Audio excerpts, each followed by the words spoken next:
Hey guys, it's been 31Z making another knife review. It's been a while since I made a review because I've been busy with just work and stuff like that. So, but hopefully I'll make a couple more this weekend and put them up before the next week starts. So, all right, the knife we're looking at here is the Ontario Rat 3 fixed blade. And I bought this knife about maybe half a year ago, and I lost the packaging, but this is basically what it comes with. The knife itself, which I'll go of course in depth later. This is a tech lock. It comes with a sheath which has a tech lock attachment, or you can use the pocket clip attachment, which I haven't even opened yet because I mainly use the tech lock. Okay.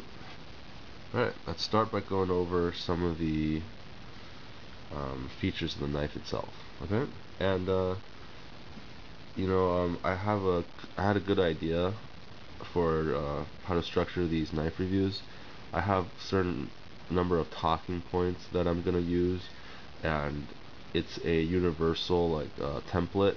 And what I'm gonna do is I'll fill in each talking point with the details. I do it in Excel, beforehand, so I won't be lost for things to say when I'm doing these reviews. I won't be stuttering. Well, I'm still gonna stutter probably, but less. Okay, so let's start. I have a cold, by the way, so my voice might be a little odd, but oh well, what can you do?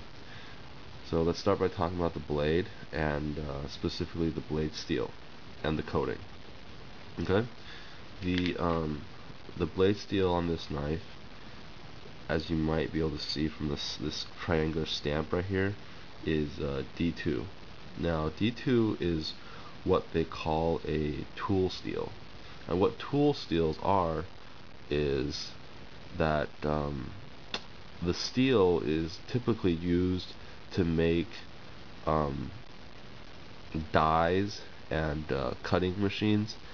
So basically these steels have to be extra resilient and extra strong to be able to handle cutting other hard materials, or it could be soft materials, but the steel has to be strong enough to be able to withstand many repeated stampings and punchings, and just be able to stand up to repeated use. So they're very strong steels, and usually not stainless. They have relatively high carbon contents.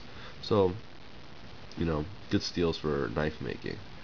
But as I said, they are not rust. They're not as resistant. They're not as rust resistant as stainless steels. Okay. D2 specifically though is semi-stainless. Its chromium content is high enough that it can be classified as a quote-unquote semi-stainless. So it won't rust up on you immediately, but as you can see, they put this kind of like a baked-on coating on it to keep the blade from rusting. And I keep it oiled. I keep the coating and the edge itself oiled up to resist rusting. Well, here's the pocket clip. I'm gonna take it out of scene because it's not really that useful to me. So, or not useful for this review. Okay. Blades made out of tool steel are very hard, but D2 specifically is not very tough. Now the difference between hardness and toughness is diamond is very hard, but it's not very tough. So it's the same thing with this blade. D2 is prone to chipping under hard impacts and stuff like that, but it will hold its edge very well. So once you get a sharp edge on here, it'll hold it for a very long time, but don't go slamming this thing into gravel and stuff, trying to dig with it, because it will chip the blade. Okay, let's talk about the size. This is called a Rat 3, but it is in fact from point to guard about 3.5 inches. So a little bit of a, I guess, a misclassification, but oh well, close enough. Let's take a closer look at this knife. It says Ontario, USA. I think these are made in USA. I'm not 100% sure. And it says Rat 3, and it says Randall's Training Adventure Rat 3 D2. And I'll talk about the whole controversy between Ontario and Randall, Adventure Training later. Okay, this is a pretty short blade, so there's certain things that you can't use it for, um, like chopping and stuff like that. But it is useful for most day to day, most tasks that you can find around the house or at a campsite or wherever you are can be handled with a blade this size. This is not a pocket blade, but it's not really a machete either, so just remember that. So I have uses. This is primarily a survival knife. It lacks certain tactical or fighter knife features, such as actually I don't remember. I wrote that in my Excel, but I don't remember what the features were. Oh well. Anyways, this knife can be used to baton thin wood, like thin pieces of wood. And if you search on YouTube and batoning D2 or batoning Rat 3, you can find some of those videos. Okay, now one of my favorite features on this knife is the handle scales. They're held in with what looks like hex screws, something you can use Allen wrenches to open. And unlike the RC3 version of this knife made by Rat, this doesn't have those liners. Now I don't know what the purpose of those liners are, but these don't have them.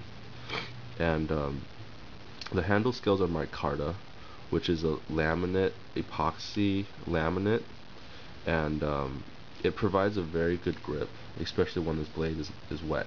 But it does something kind of odd. If my hands are wet at all and I touch this material, the material will soak it right up, and it'll soak it right up, and it'll become a little bit damp, and it just gives you a really good grip. And there's a great jimping right here, a good place to put your thumb for a cutting task. So, as you can see, I put a little lanyard at the end of this thing, and now this is just a little bit of a digital ACU lanyard, and I took out the center because I tried to put this on with the center of the lanyard still in place, or 550 paracord, but it didn't fit. It didn't fit through the hole, or it did. Oh no. The reason was the skull wouldn't fit. See, this is a little, I think nickel skull, tiny little thing I got on eBay.